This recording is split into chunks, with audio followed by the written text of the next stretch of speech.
Hi and welcome to another Play Classroom video, another definition. Today we're going to talk about dew point.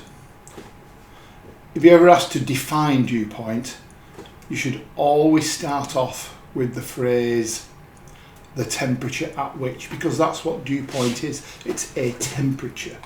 So dew point is the temperature at which the atmosphere becomes saturated, usually with water vapour, and condensation forms.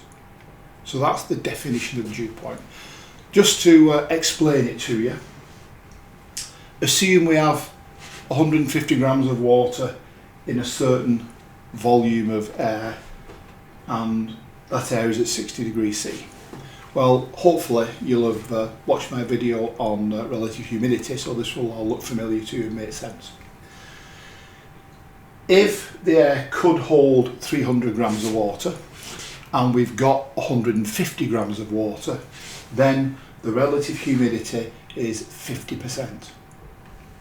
50%.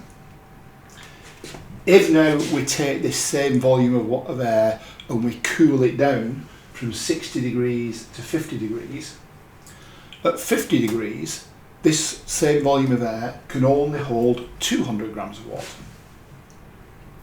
Now we've said we've got 150 grams, so the relative humidity, what percentage of 200 is 150? It's 75%. Now here comes the interesting bit.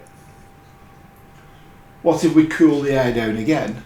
Now we cool it down to 40 degrees C and say the volume of air at 40 degrees C can only hold 100 grams of moisture, but we have 150 grams there. Well, it will hold the 100 grams. That will make it 100% relative humidity, which is the same as saying it is saturated, and there will be 50 grams of condensate, so 50 grams of water droplets will form that you could physically see. And somewhere between 50 degrees C and 40 degrees C, as it cools down, there will the holding power of the air will reduce from 200 grams to 100 grams. There will be somewhere at that point where the very first drop of water is formed, where the water vapour condenses and forms a drop of water, and that is the dew point. So, quick summary of what we've said today. Always begin the definition of dew point with the temperature at which, and then when you think about it, it should really just sort of fall out of the conversation. It's the temperature at which, continue with, the atmosphere becomes saturated and then condensation forms. So that's it, very simple. Thank you for listening, and please feel free to follow us on any of this social media.